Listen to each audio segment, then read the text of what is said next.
فلما احس عیسیٰ منہم الکفر، اب پھر دیکھیے وہی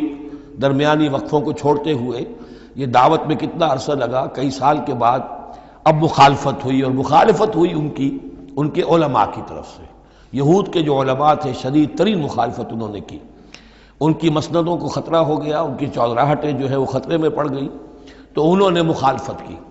اور اس وقت تک ظاہر بات ہے کہ یہودیوں پر ان کے علماء کا جو ہے اثر و رسوخ بہت زیادہ تھا۔ فلما احس عیسیٰ منہم الکفر، جب عیسیٰ نے محسوس کیا ان سے کفر کی شدت کہ اب یہ مخالفت پر تل گئے ہیں، قال من انصاری الی اللہ، تو انہوں نے ایک پکار لگائی، ایک ندا دی، ایک دعوت عام دی، کون ہے جو میرے مددگار ہے اللہ کی راہ میں؟ یعنی اب جو کشاکش ہونے والی ہے، جو تصادم ہونے والا ہے، اس میں ایک حزب اللہ بنے گی اور ایک حزب الشیطان ہوگا، کون ہے جو میرا مددگار ہو الی اللہ، اللہ کے کام میں۔ یہی اصل اساس ہے دین میں کام کرنے کے لیے کہ اسی بنیاد پر کوئی شخص اٹھے کہ میں دین کا یہ کام کرنا چاہتا ہوں، کون ہے جو میرا ساتھ دے۔ یہ ایک بالکل طبعی طریقہ ہوتا ہے جماعت سازی کا، ایک داعی اور داعی پر اعتماد کرنے والے، داعی سے اتفاق کرنے والے لوگ اس کے ساتھی بن جاتے ہیں۔ ساتھی اس کے ذاتی اعتبار سے نہیں ہوتے، اس کی حکومت قائم کرنے کے لیے نہیں، اللہ کی حکومت قائم کرنے کے لیے، اس کی سرداری کے لیے نہیں، اللہ تعالیٰ کے دین کے غلبے کے لیے۔ قال الحواریون نحن انصار اللہ، کہا حواریین نے کہ ہم ہیں اللہ کے مددگار۔ حواری جو ہے اصل میں اس کے معنی ہے دھوبی، جو کپڑے کو دھو کر صاف کر دیتا ہے۔ یہ لفظ پھر آگے بڑھا ہے اپنے کردار کو صاف کرنا، اپنے اخلاق کو صاف کرنا،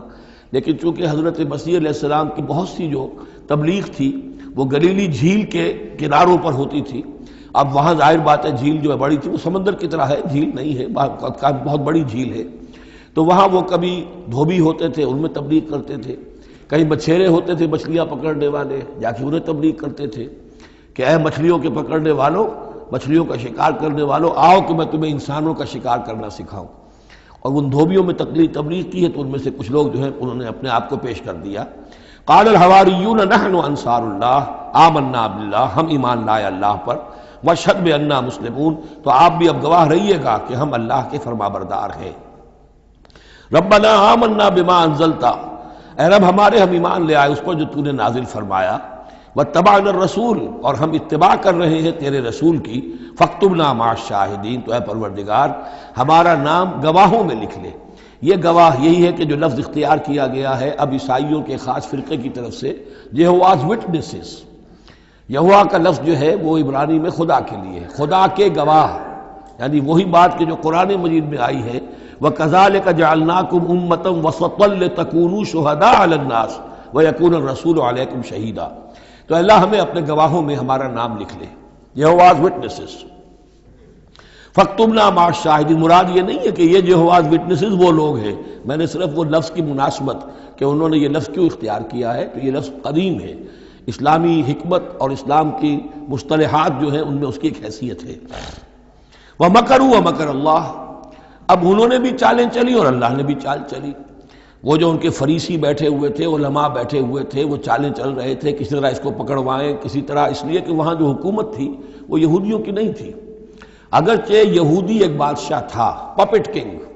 جیسے کنگ فاروق ہوتے تھے مصر کے اندر، اصل حکومت انگریزوں کی تھی، لیکن کنگ فاروق بیٹھے ہوئے ہیں۔ اسی طرح کا وہ پپٹ کنگ تھا کہ جو یہودیوں میں سے تھا، اصل حکومت تھی رومیوں کی، اور رومی گورنر پائلیٹس پونٹس وہ وہاں پر موجود تھا، اور اس طرح کی کوئی کیپٹل پنشمنٹ جو ہے وہ یہودی خود نہیں دے سکتے تھے جب تک کہ وہ جو اصل گورنر ہے اس کی طرف سے اس کا حکم صادر نہ کیا جائے۔ لیکن ان کی مذہبی عدالتیں تھیں، اس میں بیٹھ کر یہ ان کے مفتی، ان کے فریسی، ان کے علماء بیٹھ کے فیصلے کرتے تھے، اور اگر وہ فیصلہ دے دیتے تھے تو ان فیصلوں کی ایگزیکیوشن جو ہے وہ پھر رومن گورنمنٹ کے تھرو، اور وہ ہوتی تھی اس کی جو تنفیذ جو ہے وہ پائلیٹس پونٹس کے ذریعے سے، لہذا ان کے ہاتھ بندھے ہوئے تھے۔ اب کسی طریقے سے پھنسوائیں اس کو،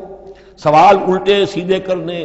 ایسے سوال کرنے کہ وہ جواب دیں تو اس میں بغاوت کی بو آ جائے، تو کہیں دیکھو یہ رومیو یہ تمہارا باغی ہے، اس طرح کی وہ چالیں چل رہے تھے۔ وَمَكَرُوا وَمَكَرَ اللَّهُ، اللہ کی اپنی چال تھی۔ اب اللہ کی چال کیا تھی، اب اس کی تفصیل قرآن میں نہیں ہے،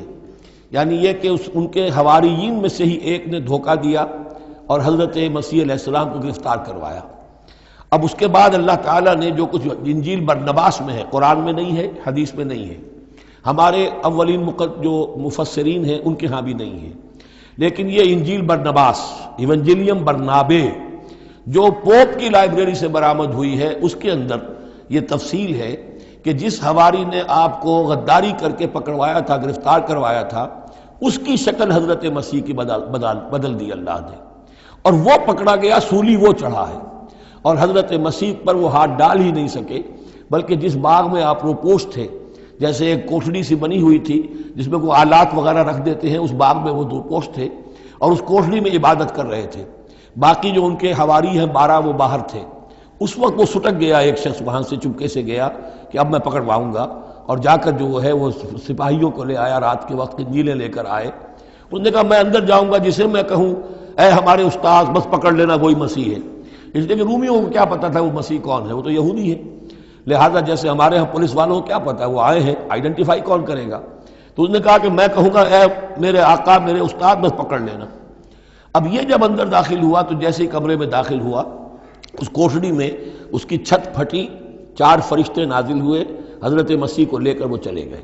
اور اس شخص کی شکل جو ہے وہ بدل دی گئی حضرت مسیح والی۔ اب یہ گھبرا کر باہر نکلا تو دوسرے حواریین جو تھے انہوں نے کہا اے ہمارے استاد، اور ادھر سے وہ سپاہی جو ہیں داخل ہو گئے، انہوں نے اسی کو قابو کیا، سولی وہ چڑھا ہے اصل میں، حضرت مسیح نہیں۔ لیکن یہ ساری تفاصیل جو ہیں یہ قرآن میں بھی نہیں ہے، حدیث میں بھی نہیں ہے۔